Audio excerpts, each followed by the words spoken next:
لو حد متزوج يقدر يستخدم ايده، لكن لو حد غير متزوج فيرجن بنوته لسه صغيره يبقى رجاء عدم الاستخدام اليدوي. اول حاجه معايا في خلطه تنظيف الرحم او شد المهبل زي ما احنا بنقول، مرمريه استخدم منها من 50 ل 100 جرام على حسب الاستخدام. نعناع اخضر، وده علشان خاطر الريحه تبقى ريحه المكان ده بتبقى مش لذيذه شويه في الريحه، فاحنا بنستخدم لها حاجه تبقى ريحتها حلوه. وهو بعدين هو من المهدئات، مطهر برضو قوي. زهره البابونينج برضو نفس الغرض منها، اللي هو يبقى فيه نسبه فينولات عاليه، مواد مطهره. ندخل بقى على المواد اللي هي فيها خلاصه الكلام. هنا موجود العفص، لو ما لقيناش عفص ممكن نستخدم قرض، مفيش قرض ممكن نستخدم قشر الرمان. اي ماده قابضه تشد معايا المنطقه المهبليه او المنطقه الحميميه. قرنفل مسمار،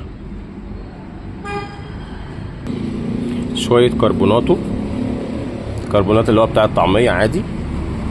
واخر حاجه معايا هي الشبه، سواء بقى الشبه اللي هي الحصى الكريستال او المطحونه او المتعطره. برضو المعطره ممكن تنفع، بس لو انت عاملاها في البيت معطره، لكن لو هي جاهزه مش هتنفع علشان بيبقى مضاف لها جليسرين وبيبقى مضاف لها حاجات ممكن تاذي المنطقه دي. هنحط المكونات دي كلها بقى في المطحنه، وبعد الطحن نشوف شكلها يبقى عامل ازاي. نطحن ونقول بسم الله.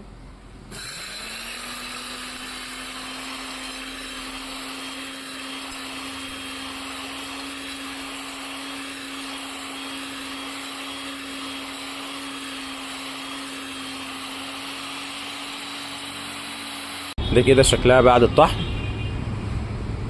هننزلها ونشوف طريقة الاستخدام هتبقى ازاي. ده كده شكلها بعد الطحن. طريقة الاستخدام: بناخد معلقة كبيرة وتتغلى في لتر مية. لتر مية يعني ممكن نقعد حوالي من 10 ساعات ل 12 ساعة، او اعملها مثلا من بالليل للصبح، وابدأ استخدمها. اصفيها ناعم، وبعد كده ابدأ استخدمها حلة صغيرة او بولة صغيرة، واقعد فيها واشطف المنطقة الحميمية كويس جدا.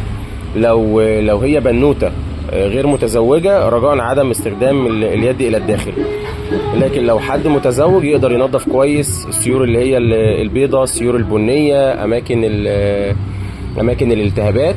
ميزة الغسول ده ان هو ما بيقتلش البكتيريا النافعة. بعد ما عملنا الغسول ده غسول عشبي، اسقط معلقه كبيره تتحط في لتر ميه وتتنقع من بالليل للصبح. مثلا ممكن نتكلم 10 ساعات 12 ساعه، كل ما يتنقع كل ما بيكون افضل. بصفيه ناعم واحطه في حله صغيره او زي ما بنقول عليها طشت واسع شويه، وحد الاستاذه او الشخص يقدر يقعد فيه. عمليه تنظيف من الخارج فقط. ميزه الغسول ده ان هو غسول عشبي، ما بيأثرش على البكتيريا النافعه في المنطقه دي، فما بيسمحش بوجود الفيروسات، بل بالعكس بيساعد كمان البكتيريا النافعه ان هي تبقى كمضاد او حائط صد للبكتيريا. المكان بتاعنا منطقه المروه جمصه، اول شارع البريد. لو حد محتاج الخلطه العشبيه دي متوفره، ولو في خلطات تانية برضو متوفره. نشوفكم على خير، والسلام عليكم ورحمه الله وبركاته.